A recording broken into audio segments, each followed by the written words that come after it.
Hi, this is Kim and Rob, Hello. and we're from K&R Travel Journeys, and today we're so excited to share with you on this cold, chilly fall afternoon. Yes, sure is. But it's nice. I like it, and Yeah. beats the heat for us. In any event, today we're really excited to share with you how we're coming up on our trip going to flying to Sydney, Australia, Yes. and taking a cruise. Right. We're going to take a 12-night cruise down to New Zealand, and then we come back to Sydney, Australia. Initially, we were going to stay a few nights in Sydney before we embarked on the cruise down to New Zealand. But a colleague of mine told me, you know, if you're going to be down there, you might want to check out Melbourne. So we're like, oh, we'll check it out. And we watched a bunch of videos, and wow, it looks pretty amazing. So and we're going to take that after that 28-hour flight or travel down from Boston to Sydney. We're going to get a hotel right at the airport, and then get up early the next morning and take a short hour-and-a-half flight over to Melbourne, Australia. And then we'll check into our hotel there and enjoy the city for a couple of nights. So basically 48 hours in Melbourne. Yeah, I'm really looking forward to that. And just to make a quick little note, you do have the option where you could drive, but it is about a 4 to 5 hour drive. Yeah. So we just chose the option to take that short flight over to Melbourne. We figured we flew 28 hours. What's another hour and a half? Exactly, right? Exactly. So, and we, you know, if we're tired and don't want to get up and drive, so it's probably just easier to do that. So we're really excited to get there. Yes, there's so many different things to do. We've been looking at all the YouTube videos and all the suggestions, and thank you everybody for all the suggestions, because there's a lot of things that we didn't even know even existed. So what we'll do is YouTube is a great source for traveling for us. Anyways, it has been, and we're really thankful. And I guess this is why we probably got into doing what we're doing, because, you know, after traveling and watching other people's videos, we feel like, oh, we can share some information too. We do begin with watching a bunch of videos, as we had mentioned, and I write down a lot of notes and different places that I have seen people go to and their suggestions. And she'll write it down, but we'll later put that into our phone. So if she loses the list, we always have a copy on our phone and saved to a cloud and all that stuff. So, you know. So no, but we take the when you get older, these are the things you need to worry about. And I'm still like old school. I like to handwrite everything, yes. Even a shopping list, which Rob gets really annoyed with. But once we arrive in Melbourne, we're gonna go ahead and just check right into our hotel, which we are going to be staying at the Langham Hotel. Oh yes, that's one. It's on the Yarra River, south bank of Melbourne. We got this through our American Express card. We use the Find Hotels and Resort program they offer, and that's a great program. If you've never looked into it, you should definitely look into it. A lot of benefits. So one of being that it's early check-in.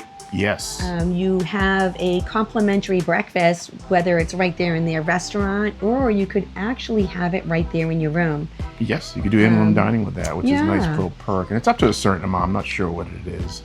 But it also has, you can get $100 credit for your stay, automatic room upgrade, which really is really worked out for us. When we were in Hong Kong. We had a spectacular room. If you had seen our previous videos, we explained it all there.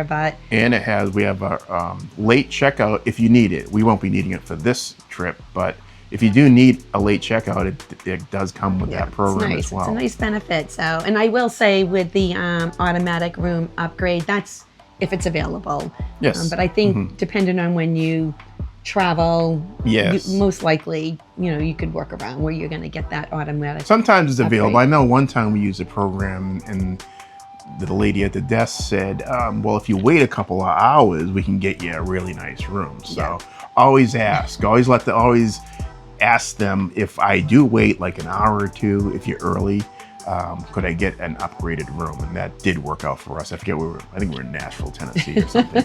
But yeah, it did work out, and that was a great trip. Remember, all you're doing is asking. The worst case scenarios, they can say no. Nothing wrong with that.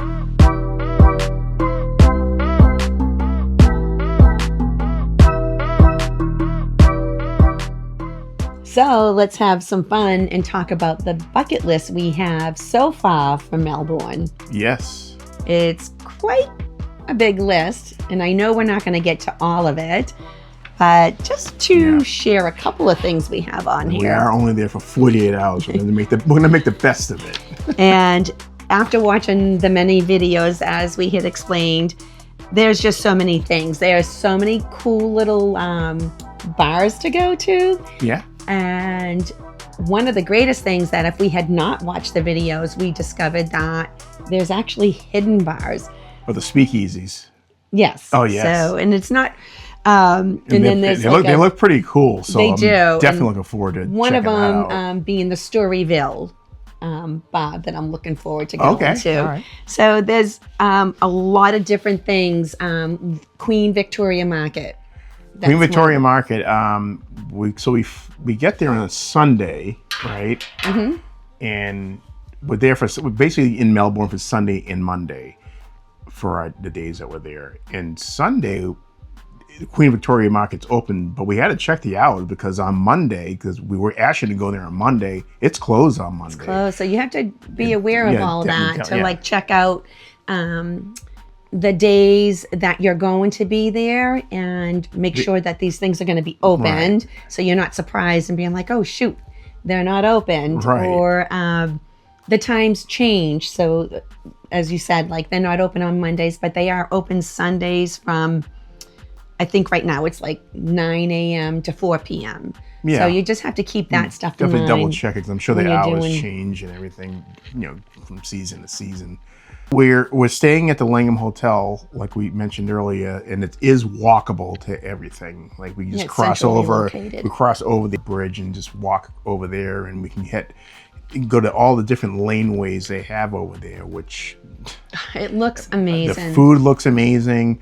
The cafes, the graffiti art, it's everything just looks amazing, and we're definitely looking forward to a nice little pick me up over there. And the coffee I heard is just out of this world. We've been listening to like the different histories and how it all came about, so it's really kind of cool. We just can't wait to go over there and experience for ourselves. Yeah, definitely. I mean, we did want to. There was one thing we wanted to do. We wanted to do a hot air balloon ride, which it looked cool, but you had to get up at 4 o'clock in the morning. We're only there for 48 hours, so we're like, I don't know. Maybe if you would have stayed there longer. Yeah, if we stayed there longer, because it's like 4:15. It's only an hour flight, but it looks really cool. So I would definitely recommend it. It looks cool. And maybe after we do go to Melbourne, maybe it's a place that we might visit again and be able to do something like that. Hey, that's the reason we cruise. That's why we cruise. Where would we go back to? Yes. So it's something to look forward to. So and also you mentioned, walking around the botanical gardens and. Oh, there's zoos that we had found out too about, but they are a little further away. So you. Again, depending on how much time you have there. And they do have a wine region outside of Melbourne. It's about an hour outside of Melbourne, but we won't be. We're just going to stay close by. We're going to just stay like right there. Yeah. Yeah, just experience the city and get as much out of it as we can. Especially the food. I can't wait. It looks. And I heard they have some amazing rooftop bars there too, and restaurants. So looking over the city. So definitely going to check all that out, and can't wait to share that when we are actually. Very glad we're going to Melbourne. Yeah, I'm excited.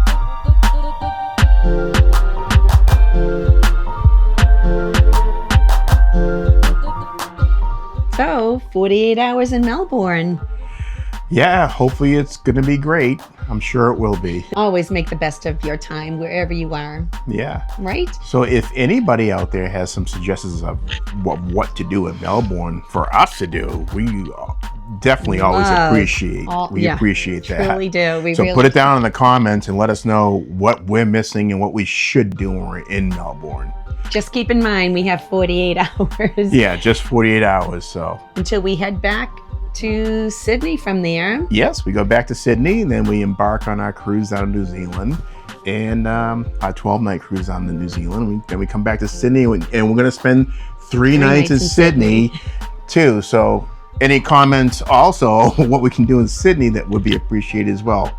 So as always, like and subscribe. And thank you so much for watching and listening.